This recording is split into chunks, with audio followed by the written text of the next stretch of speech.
guys, welcome back. If it's your first time here, appreciate you stopping by. If you like what you see, hit that subscribe button, hit the like button on this video, and hit the bell. About 6 months ago, I shared on my Instagram that I purchased my first Spypoint camera. It was my first cell cam. This is the Spypoint Link Micro LTE. I've been using it for about 6 months now. I decided I've had enough data, I'm going to do a product review on it. When you unbox it, it's very compact. It's a very small camera. It's the smallest camera I own. It does take a micro SD card, so make sure you have a micro SD card. Most of the other cameras I have a regular size card, so I had to order micro SD. It only takes up to a 32 gig. It won't accept 64 or anything bigger than that. It did come with a screw-in tree mount, which is a nice feature. It allows you to screw it in the bottom, and then it's got the ball joint on it, which allows you to get the angles. It also comes with straps, so if you're hunting public land, obviously you're not going to use this. The colors of this, it's got a lot of grays in it, so it does blend really well with a lot of the trees. And its size, it isn't noticeable like some of the other cameras I have. The only thing is this antenna is kind of large, so if you're throwing it in my bag, or once it's on the tree, this antenna still kind of stands out. Inside here, you're going to see there's a code and also a barcode, and there's also a series of numbers. You can use either one of those to register your device. Once you download the Spypoint app, it'll walk you through how to activate it. The app itself is pretty user-friendly. When you insert the batteries, it tells you which way to put it in, so you can't really mess that up. You're going to put them in. You're going to turn on. When you turn it on, it's going to cycle through the lights. Once it starts looking for signal, it's going to flash green. Once it finds the signal, it should hold a steady green. This little key over here is going to tell you exactly what the colors mean. I bought this camera specifically to use in an area that's very thick. I get good buck movement, and I try to stay out of. I try to leave it a sanctuary through the summer into the fall, and then I hunt right outside of it. So I wanted a camera that I could put in there, leave, get pictures, and not disturb it. Summer, I started out with the lithium batteries. It takes 8 AA's. I had it set on 2 transmissions a day. You can set that up in your app. In the cellular setup, it's going to tell you how many times a day you want to do it. If you want 1 time, 2 times, 6 times, 12 times, or each detection. Each detection is going to wear your batteries out extremely fast. The camera comes with a free basic photo plan. It comes with 100 free photos a month, which, depending on the area that you're setting up, if you're getting a lot of traffic, that's probably not going to work for you. The next one is the basic plan, which is $5 a month, and it's 250 photos a month. The one above that is 1,000 photos a month, and that's for $10 a month. Beyond that is the unlimited, and that's for $15 a month. The nice thing about monthly is you can cancel it at any time.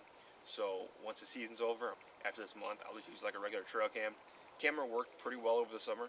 I had it set over a mineral site. When the fall came, I upped that to send pictures a little more frequently. I also moved the camera near to where I was going to be hunting. Once the cold weather started, I started to have problems with the camera. I stopped getting pictures entirely. I went out, I changed the batteries. It didn't do anything. So I pulled the card, because even if it's not transmitting photos, it should still save your pictures on the card, just like a normal camera. I pulled the card, brought it into my reader. It wouldn't open the card. It wouldn't even recognize that the card was there. So I put it in my laptop, the same thing. Somehow the card got corrupted. Whether it's something to do with the firmware in here, I'm not really sure. So I went and I bought a new card, went online, re-downloaded the firmware onto the card, and restarted completely. The camera worked. It was back to working. So a little time went on. The camera showed 36% battery life, and it stopped sending pictures. So I went out, I pulled the card.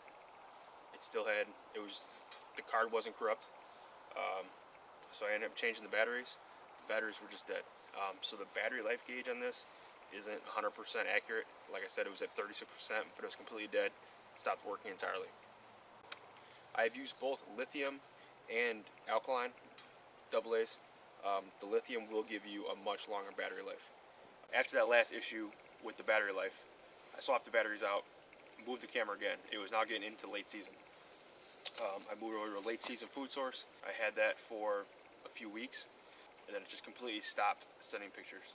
I went out and it still had battery life, and it was just cycling through those colors. It wouldn't find a signal. So in the same spot that I had a good signal for weeks, now it won't find a signal. I pulled the card, I re-downloaded the firmware off Spypoint's website. They do update the firmware, so you may have to re-download that and put it onto your card. All you do, just like when you set it up, you put your card in the computer, you're going to drag the firmware from the website onto your card, put it in here, it's going to have everything that you need to set your camera up. But I've done that, still nothing. No matter what I do, it's just cycling through. So as of right now, it's just functioning as a regular trail camera. It's taking the pictures, it's saving them on the card, but it's not transmitting any photos. Like I said, this is 6 months of use. I've had at least 4 different issues where I've had to go out and service the camera unexpectedly, which kind of defeats the purpose of having the cell cam. The reason I really wanted the camera was to stay out of that area, and I found myself going in there to service this camera more than I would have on a regular trail cam. I don't know if everyone's going to experience the same issues I am. I may upgrade to a different model and try my luck again with Spypoint, or I may try a different brand. I'm not quite sure yet, but I just wanted to share some of the issues that I've been having with it.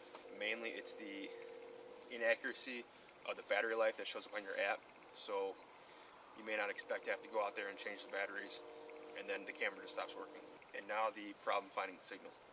So I'm not sure what the fix is going to be. I'm going to reach out to Spypoint and see, but I did re-download the firmware off their website, which seems to be most of the troubleshooting that they offer online is to re-download, restart, and your camera should work again, and it's not. So overall, would I recommend this camera? Yes and no. If you're looking for a cheap option to just get yourself into the cell cams, it is a good option.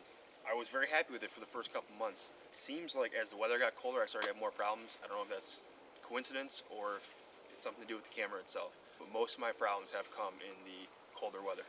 Thanks for checking it out. Hopefully this was helpful. If you have any questions, drop in the comments, send me a message. I'll be happy to answer them. Don't forget, check us out on Instagram at NWI_whitetails.